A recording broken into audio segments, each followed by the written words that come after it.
Berwyn is just a quick drive from Philadelphia, and when you get to Nectar Restaurant, you'll know it was worth the trip.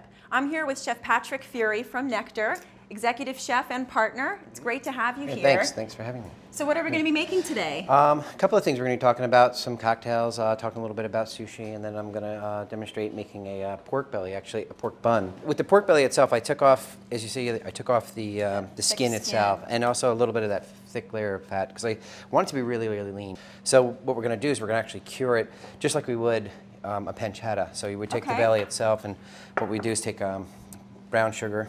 I'm going to rub it. For a little sweetness. Yeah, and a little bit of salt. I like kosher salt for the for curing wise. It's got a nice consistency. Okay.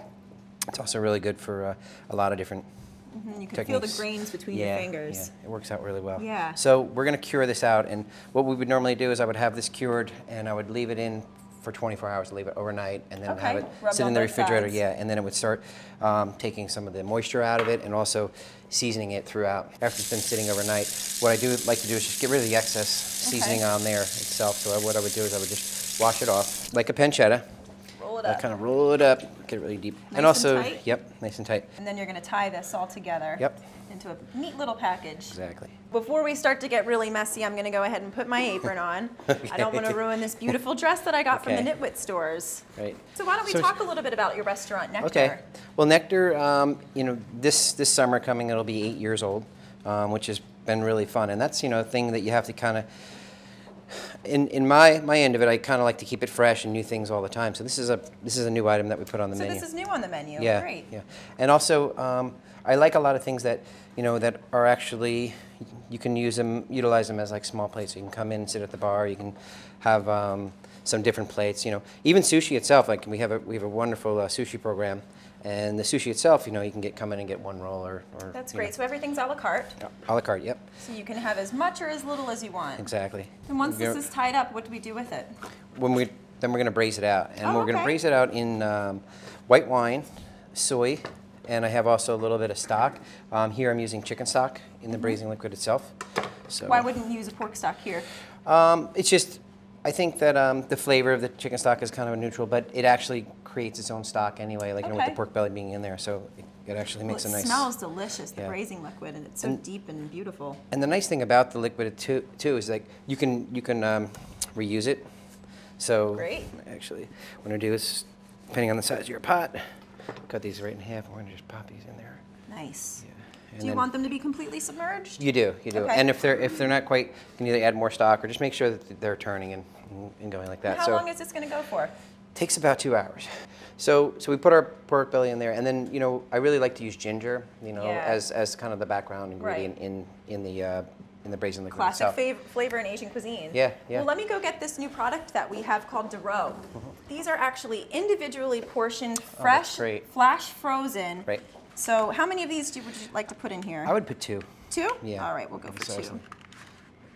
I remember when I was living in Paris, and we used to take demi-glasses and freeze them in ice cube trays. It's the same thing. Ice cube. Yeah, that's a great tip. Very cool. Yeah, that's a nice product there. So we have our, after this is braised and done, pork belly's here. It is quite tender. This is what it looks like once it's been braised. Yep. And beautiful. It is quite tender, and it's got flavor all the way through, and we got that extra little seasoning in there from the cure itself. Bit of fat running through. Yep. So I'm just going to take 2 of these, and what I like to do with when I'm going to baste them is actually I'm going to take a little hoisin, add a little bit of that sauce, the braising liquid itself. Oh, okay, so you kind of loosen up the hoisin with that. Yep. Great. So we're going to pop it in the oven, just get it warm. I got some steamed buns over here. They sell them in Chinatown. So soft and fluffy. This I have a little bit of mayonnaise with actually a little bit of sriracha. So we got a little bit of the lettuce. We're going to pull this fork out. See how this goes. Each one. It smells fantastic, I can tell you that much. So we're going to put one on each.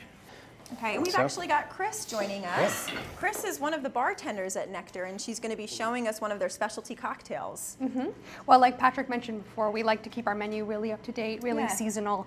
And so one of the big inspirations for me is in the summer we have great mint that grows in our garden. Oh, yeah. And in the spring we have these beautiful cherry trees that grow and blossom all around the restaurant.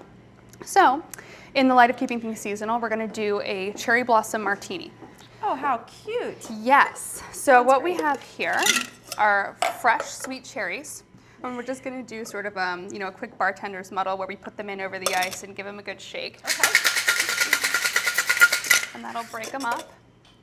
And then here I have a white cranberry juice. So we're going to do about an ounce of that. Sobieski vanilla vodka.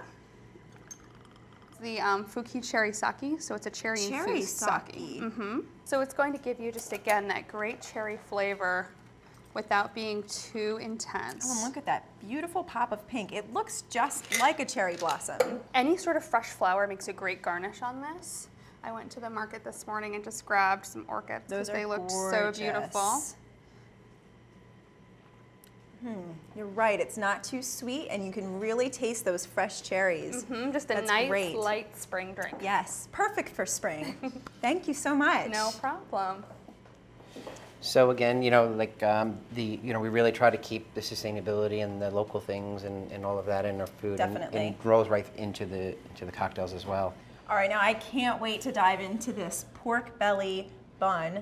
So I'm going to go and dig in. And why don't you tell us a little bit about the sushi you have here? Well, our sushi program is really fun, and I think that, you know, we don't take it too seriously either. So I have rolls that are called the King Kong roll, which is a filet and lobster. But another thing is that we have a lot of vegetable sushi. The soy wrap rolls are really nice because they don't take over a lot of the flavor like nori will. This is unbelievable, this pork bun. The flavor is so intense in that pancetta that you made out of the pork belly. It's just unreal. This has been fantastic. Thank you. Please, I would love to toast you and say thank you. Cheers. It's been a pleasure having you today. Thank you very much.